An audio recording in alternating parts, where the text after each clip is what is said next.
I suspect if I looked at this room right now, I would say probably half of the enterprise APs, you guys are responsible for keeping the internet on. So it's kind of a real honor to be here. You guys are at the heart of, you're at the heart of the internet across most of our enterprise customers. For those who know me, I started a little wireless company about 5 years ago. And I am very focused on kind of bringing this machine learning, bringing something on par that can really help enterprise IT guys answer questions on par with network experts. And in today's session, what I would like to try to cover is kind of some of the issues I've seen from my aerospace days, 20 years ago, and how those issues have evolved over the last 20 years. And then talk about some of the tools and some of the techniques that are coming up that can help us actually start to troubleshoot the networking issues coming down the pipe in the future. And I will give you a warning for those who know me from last year. I'm a machine learning guy. I know there's several of you who believe AI is kind of a hype thing.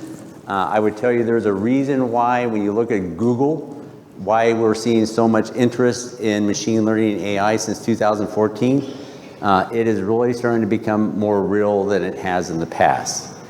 And I think as one of the speakers before us said, it's going to behoove us all to learn Python and API. That's all in our futures, become Python programmers and API experts.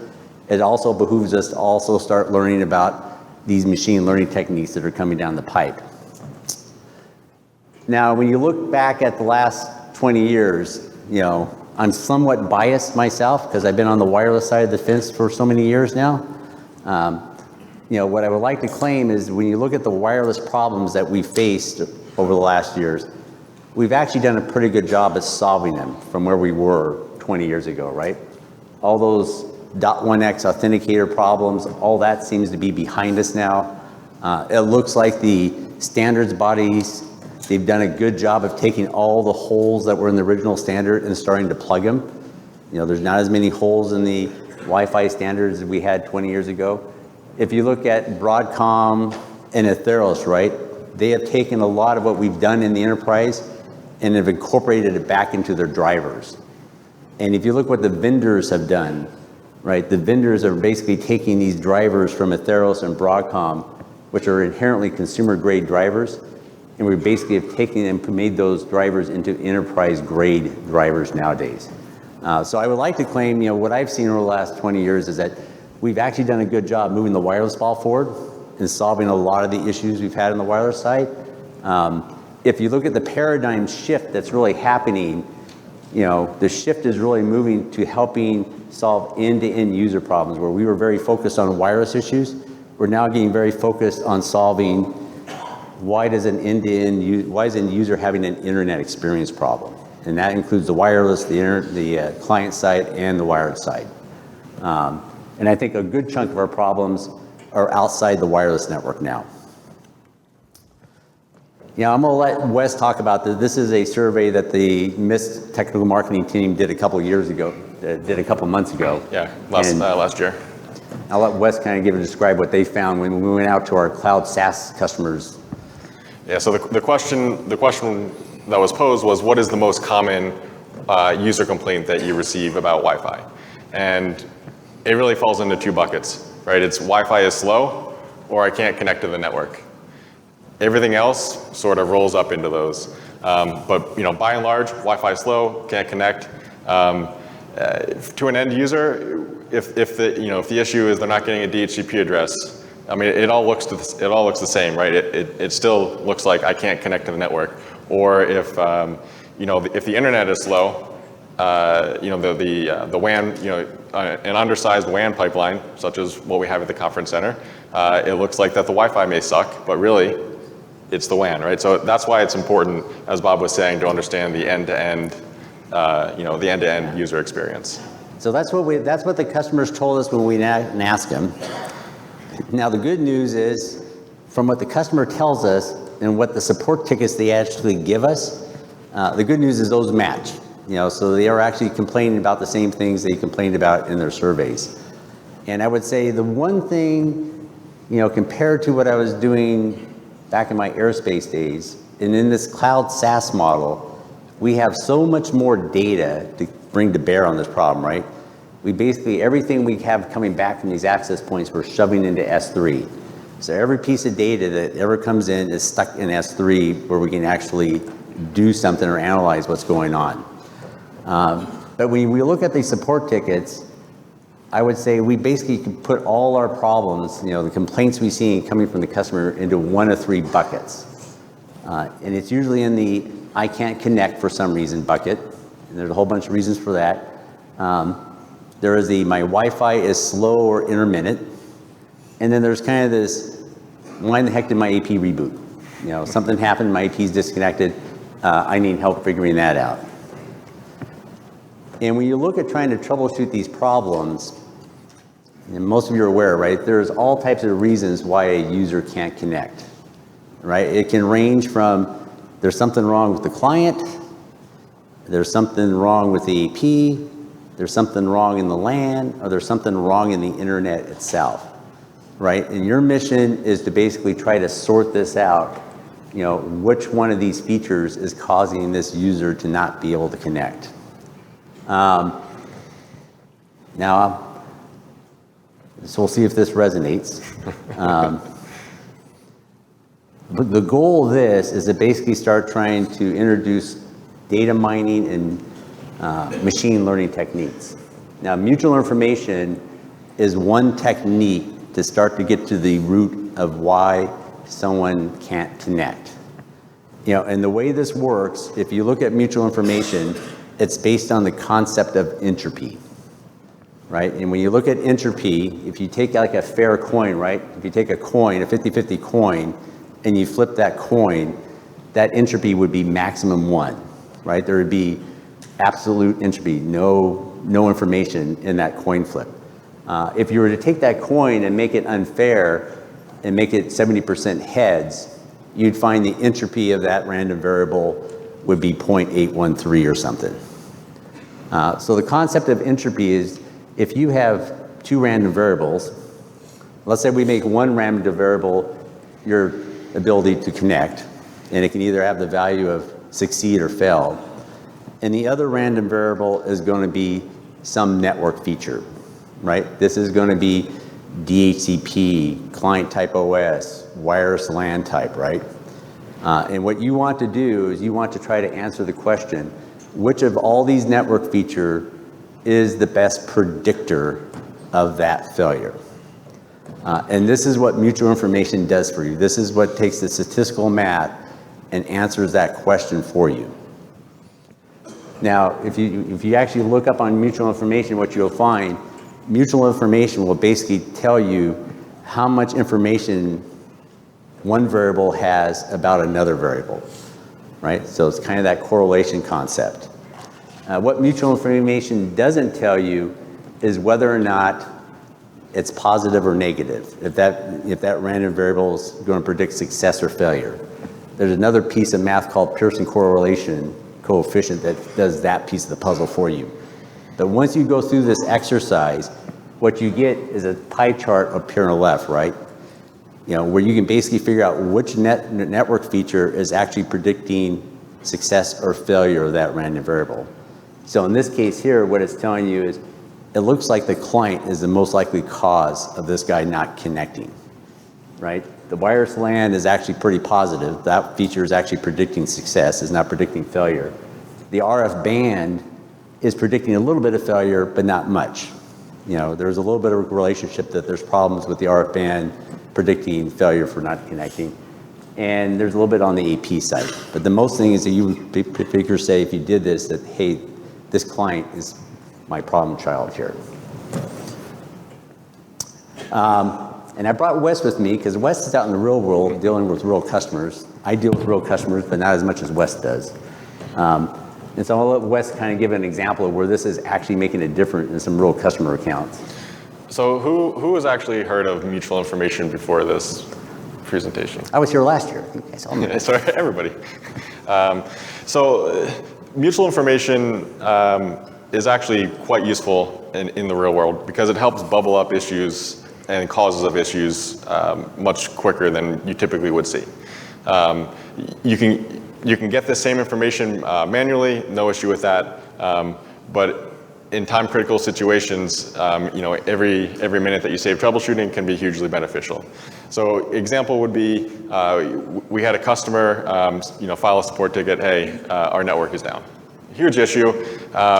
And so we start looking into the data, and very simply put in, what's going on here. And it bubbles up that there are client issues. These screenshots don't match exactly what happened. But what we saw was that clients were failing authenticating to the network, right? So it's a client can't connect issue. And when you start looking at the mutual information, we could see that it was client issues, meaning if you looked at the client, that was causing the issue. We also break it down on an operating system basis. And so we saw the correlation was heavily skewed towards Windows 7 devices. And so we were able to go back to the customer and say, hey, it's your Windows 7 devices, failing authentication, no configuration changes. It's not the Wi-Fi network. Was there anything on your side that changed? And you know what? They actually pushed a bad certificate. So clients are going to fail authentication. And this is how mutual information, is able to help you in troubleshooting scenarios. It just it bubbles up the data in a more useful way, I think. Okay, so the next big bucket of problems, support tickets kind of come into this, my Wi-Fi is slow or intermittent. Video starting or stopping or something type of questions. And same problem, right? There's probably, in the feature set seems to be growing. As we get more complex, as we move from .11ac to .11ax, switches and routers, firewalls, it seems like we're just getting more and more reasons for why something can go wrong. And so this list of features is getting longer and longer. And this is why it's kind of critical that we as an industry learn how to use these new machine learning tools to kind of sort through all these features quickly to figure out which one is causing us the problem. The next example is I really want to have Wes kind of go over, this is not really a machine learning use case. This is really showing the power of kind of the cloud SaaS model when all the data you have is stored away in S3, right? This is more of the, hey, at least I have the data to work with to try to sort out what's going on. And this is kind of your sticky roaming problem. So when you're troubleshooting an issue, the first thing that you need to do is have data, right? You need, whether you're looking at client debugs, packet captures, whatever it is, you need to have data. And so when you have data, it turns out you can do some really, really cool things. And so this is actually there will be a video playing. So this is actually a kind of a back-end tool that we use, but it's basically a visualization of the data that we're collecting, right? So if you look at the top there, it's kind of hard to see, but it says that this client roamed 25 times between 8 BSS IDs on 4 APs. The video's not working. Yeah, the video's not working. That's okay. But the general idea here is if you have data, you can visualize exactly what's happening. And so in this case, we're able to see that a client is, imagine walking throughout a warehouse, and you want to validate that your clients are actually roaming to the APs that you think that they're roaming to, or that they should roam to based on your design. And so if you have data, you can actually verify that. And so this visualization shows, okay, a client roams. Is it a successful roam or is it failing? So in the video, you would have seen that the client had, it was actually failing a fast roam. And so it was doing, it was trying to do an 11R roam. It failed the roam, and then it had to do a full reauth. And so it's this kind of, it's just this kind of data that can make your troubleshooting and your, validating that your network is working as expected. Really, if you have the data, that's what's important, and you can do some really cool things with it. So the other thing on this slow Wi-Fi, same concept as kind of the Kinect.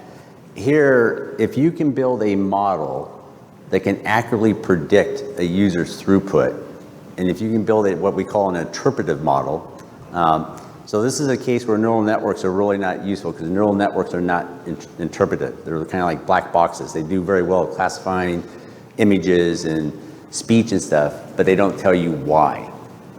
So doing these type of problems, you want to use what we call an interpretive model. But if you can get an interpretive model to accurately predict the throughput based on all the features you feed it, you're in a position now to basically figure out which feature is causing that low throughput. So this is an example of, we've been working on this for the last couple of years.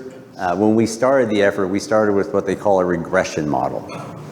So this was a pretty straightforward model where we took some of the key features of a wireless link, right? Utilization time, retry rates, max throughput, RSSI, and try to build a model that would accurately predict throughput on that regression model.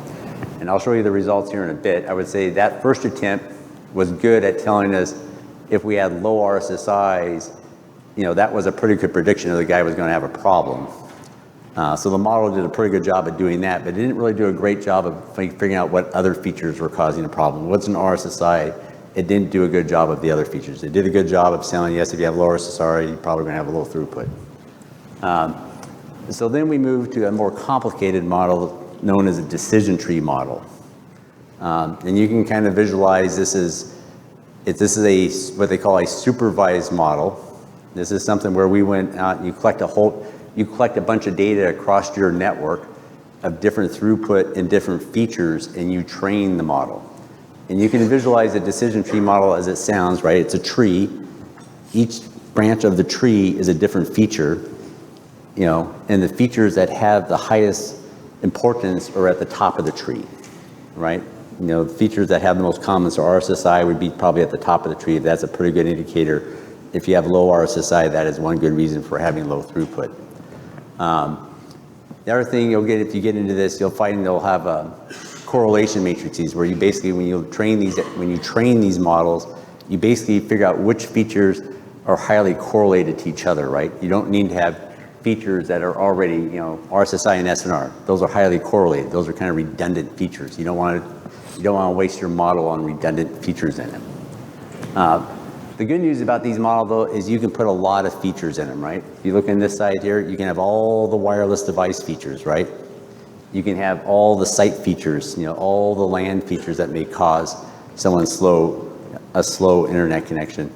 And then you can have the WAN feature, right? This is like bringing the SD-WAN information into the model. What do I know about the WAN connection going to the internet itself? This kind of shows you the difference, right?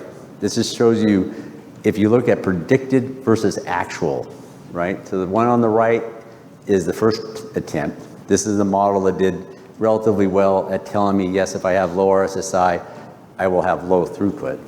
But you can see it's kind of all over the place. There's all types of predicted versus actual wasn't that great.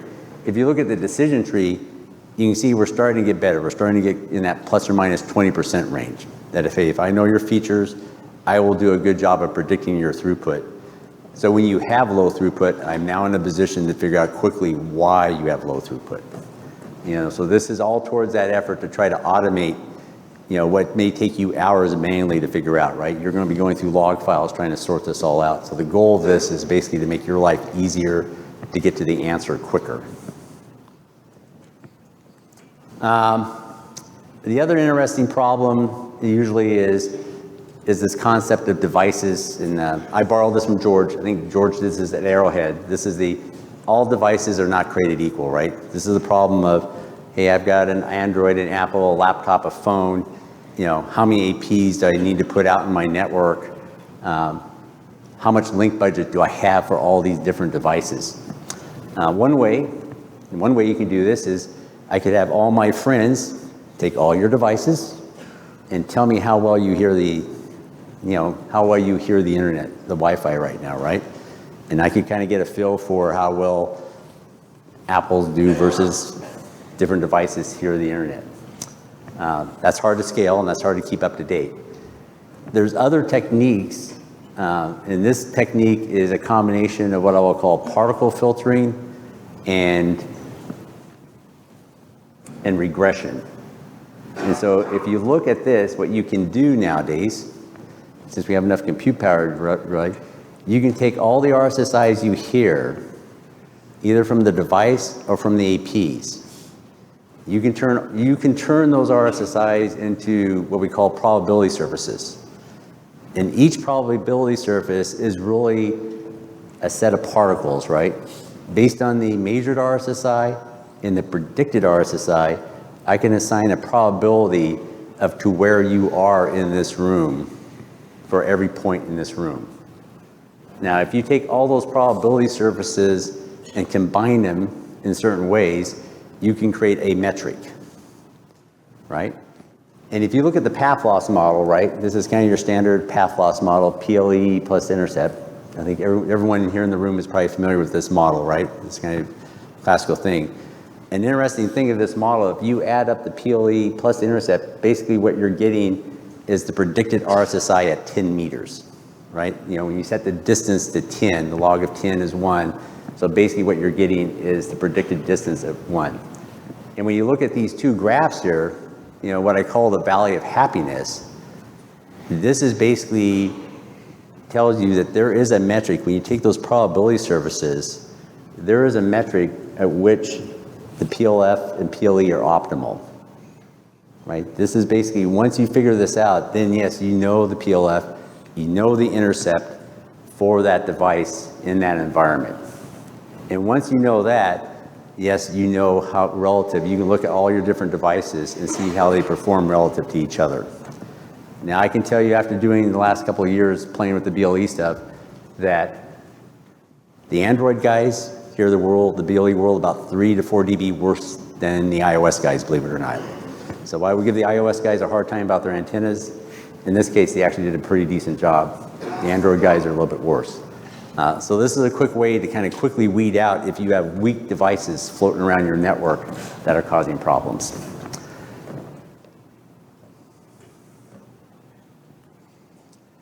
The next thing I probably is this AP reboot. So this is the third category of problems that typically we face in the industry, right? Your AP's rebooted, your AP's disconnected, and you're trying to figure out why did that happen. This is not so much a data science technique right now. This is kind of the Splunk. How many people in the world, how many people here are doing Splunk log mining techniques, right? So this is basically a technique that lets you automate how you process those log files from your AP, so you can quickly figure out, you know, what type of bug is causing your problem, right? And this is back to, I think, whose favorite topic here is bugs. Yes, there are still bugs in the system, but you want to be able to quickly find out which bug is causing your problem. So this log technique is really around, for those who have not done it before, if you have a log file, if you're a Python programmer, your first mission is to go find all the regular expressions. You've got to go through that log file, and you've got to find all the lines that you think are relevant to your problem. It turns out if you're looking for reboots, you want to look for is lines that they come in spurts. So your first thing, you want to look for a bunch of timestamps that are very close together. That's a very high probability that there's something going on in that set of log files, and you see a whole bunch of, you know, written out. The third thing is you want to go through what they call TDIF, you know, frequency of terms. You're looking for common terms that you see throughout that log file. And it turns out this is all being borrowed from natural language processing. When you look at natural language processing, right, we're taking techniques from the natural language processing world and applying them to log mining. Because to some extent, you're looking for programmers. Oops.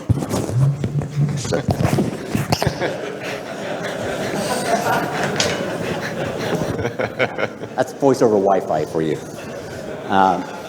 But for some extent, what we're doing here is you're looking for programmers, right? The guy who actually writes the log file code, you can almost identify whose bug got in the code by the log message that you're identifying.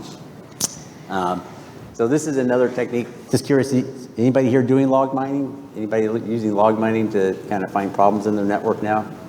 Yeah, so this has kind of been out there for a while, and this is another technique we all have to get good at.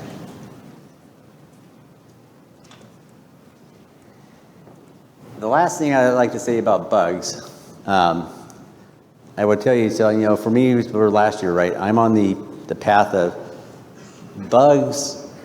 Back in my aerospace days, when we did monolithic embedded code, that's an easy place for bugs to live. One of the things about when we moved to this cloud distributed microservices architecture, and you can kind of tell if you're on a microservices architecture, a good key indicator is how often does that code get updated, right? If you're living in the cloud SaaS model, that code is typically being updated weekly, right? This is your Netflix, Google type of model. It's very hard for a bug to live in an environment where things are getting fixed every week. If you're in an environment where you're updating your code every 9 months, that's a good environment for a bug. It's hard to get those bugs out, right? Because every 9 months you try to get the bug out, you take a shot at it. It may take you a couple years to get the bug out if you're taking a shot at it every 9 months. So my message here is this is why moving to these cloud SaaS models actually is a better way for maintaining and updating software. And in our world, probably the last place that the monolithic code is living is down in the AP driver, right? That piece of code is very complicated. It's been around for 20 years. And for anybody who has to work on AP driver code, it's spaghetti code, right? It's been around, it's been worked on, it's the same piece of code that's been around for a long time. And that's where a lot of our bugs are living nowadays. We've got them cornered, right? We got the rest of them, when we moved to the cloud, we got those bugs out of our life. Now we're down to these little AP driver bugs that we have to keep an eye on and try to get rid of. This is kind of an example of what you can actually do.